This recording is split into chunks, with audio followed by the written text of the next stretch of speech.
If you were to ask any boy, 7 years old, 8 years old, 9 years old, where do you want to be when you're 25, 30? Where do you want to be? They're going to say, big house, fast car, beautiful wife. That's what they're going to say. Every single one. And slowly, the programming of the Matrix beats this dream out of men. Well, I will tell you a story about me. I don't know, you're probably not old enough, but there was a game called, before Fortnite, before it all existed, the huge game when I was in my late teens, early 20s was Call of Duty Modern Warfare. So I used to play that game. And this is the advice. The advice is hang around with people who see things, people who have a good mindset. I was with my brother, and I was like, oh, Andrew, I just completed this round. It's 41 kills, 1 death. That's pretty cool. Andrew looks at me from the couch. I swear to God, looks over me and goes, yeah, Tristan, but it doesn't matter, does it? And I went, fuck, it doesn't matter, does it? And I turned that game off. And I don't think I've ever spent more than 10 minutes playing a video game ever since that day. So hang around better people. You know, if you're wasting your life, if you're wasting your talent, leave that group of friends. Cut low quality people out of your life, and slowly, as you go out into the world and apply yourself at different things that are more useful, you'll probably find out that you're not as useless as you think. Best thing you can possibly do as a man is prepare for the endless difficulty that's going to come your way. There's no way out as a man. You're either going to have a very difficult life to become somebody important, or you're going to suffer the difficulty of being invisible. What do you want to do? You want to be invisible and just hide and work in Starbucks and never have a girlfriend who truly loves you and nobody care if you live or die? Or do you want to go out there and be top G and be the most famous man in the world and have government agencies trying to lock you up for no reason, putting you in a dungeon? You have to make a choice. It's going to be difficult either way. So I think if you have a son and you're not preparing him for absolute difficulty, you're doing him a disservice. I think that's what has to happen as a man. And I've said this many times before, but I'm going to say it again. I don't think many people understand exactly how competitive the masculine world is. Men are constantly in competition with each other. We always have been. We used to go to war and fight and kill each other. I guess in some places we still do. Maybe that's calmed down a little bit. But in the masculine world of today, everybody is constantly competing for everything. The car that you want, other people want. The woman you want, other people want. The house you want, other people want. You're competing to have all of it. And how do you do that? You do that through status and money and influence and power. It's war. I don't think many women realize that when two men even meet each other for the first time, it's like an unspoken, maybe tiny bit at the back of the mind. There's a tiny analysis of, could I fight this man? Yes. That's real. It's super real. You go up and say, hello. He's more than a one-punch issue. Oh, he's one punch. He's one punch. He's 3 or 4. That's the reality of the masculine world, because we've evolved to be in this position where we're constantly analyzing possible threats and we're constantly analyzing people who perhaps are on our team or snakes, etc. And I think that not many people understand exactly how brutally competitive the masculine world is. And I think the worst thing you can do for a son is just to raise him in a bubble. How do I make a millionaire? What are the secrets to success? There is no secret to success. I have the secret to my success. And the secret to my success is different from the secret to everyone else's success. If you take 100 people and put them in a room, all millionaires, all of them worth 10 million plus, and I'm sitting in that room with them, and you come up to the table and say, guys, what's the secret to making money? All 100 people will give you 100 different answers as to how they made money. Which means there is no secret to success. There is no recipe to success. I know the recipe to my success. My success was that I trained hard. I was a professional fighter. I've always been confident. That comes from my kickboxing, I guess, which made me good with women. Now, go and ask Elon Musk the recipe to success, and he's going to say, invent PayPal and then make space rockets. It's a different game. So yeah, what advice would I give to a young guy? I will give the only advice that I can give. Traditionally masculine man does things he doesn't feel like doing because it is his duty to do them. He charges into the building because it is his duty. Not because he feels like it, because it is his duty. We're now teaching the new generation of men that they don't have duty and they can just act on their feelings and act how they feel, and they don't have to act as a man should. Do you know what happens when you get men who just act how they feel?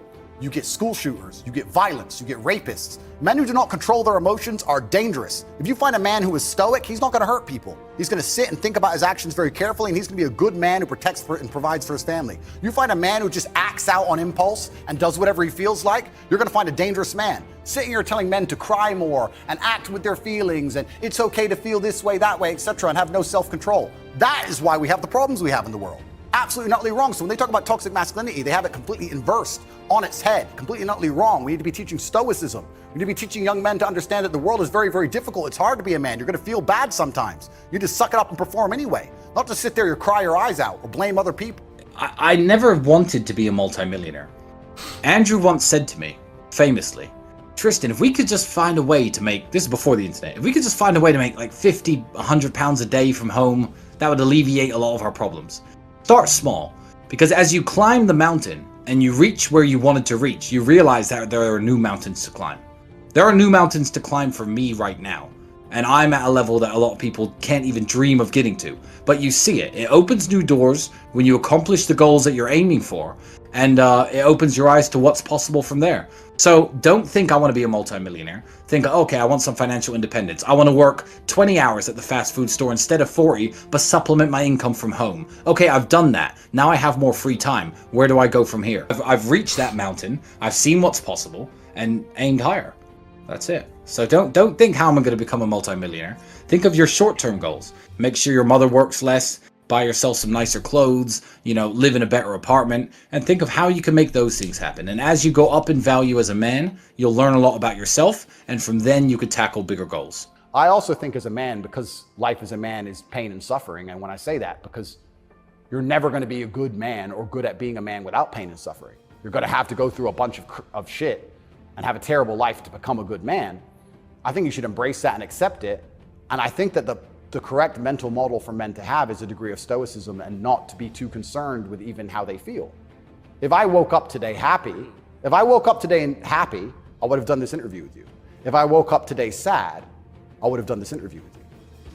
What's the difference? Why put so much importance on my emotion if certain things must be done? I must work, I must train, I must see Tucker Carlson, I must resist the Matrix. You've got duties. I've got things to do. So why are we going to sit around and talk about how I feel if it doesn't even affect how I act? If you don't know what to do, don't go to university. Yeah. That's the first thing. If you know what you want to do and you need a university degree to do it, then obviously pursue that. If you don't know what you want to do, going to university is going to burn 3 or 4 years of your time and likely get you into a bunch of debt and a bunch of trouble that you don't need.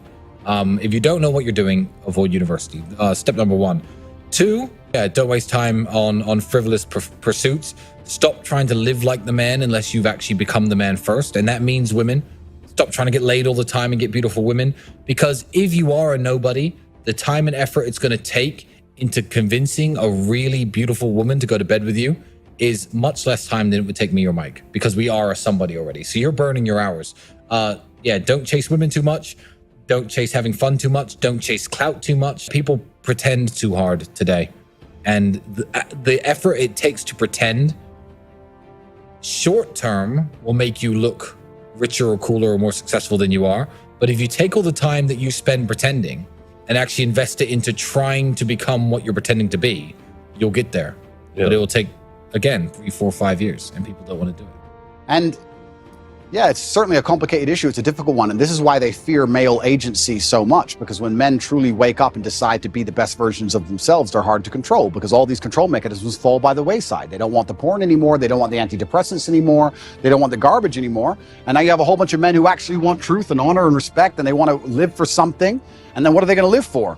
They're going to want to be brave. They're going to want to do the right thing, regardless of how dangerous it may be for their own personal circumstance. And that sounds like a difficult population to enslave. I don't know what the path in front of me has. It could be all sunshine and rainbows, and it could realistically be 10 years in prison, depending on how hard this setup is. But in the current circumstances, although I cannot promise you what I will do, I can promise you what I won't do. Here's what Tristan Tate will not do. I will not break down and start crying like Jordan Peterson when he has problems. I will not turn my back on my brother or anybody in the war room to make my situation more advantageous. I will not stop saying the things that I mean and meaning the things that I say. I will not apologize to anyone for anything I've ever said or anything I've ever done because I've broken no laws. Keep in mind, every one of you, my promise to you, is if they send me to jail for 10 years, as sad as you may be for me, I'm gonna walk in there with my head held high and a smile on my face.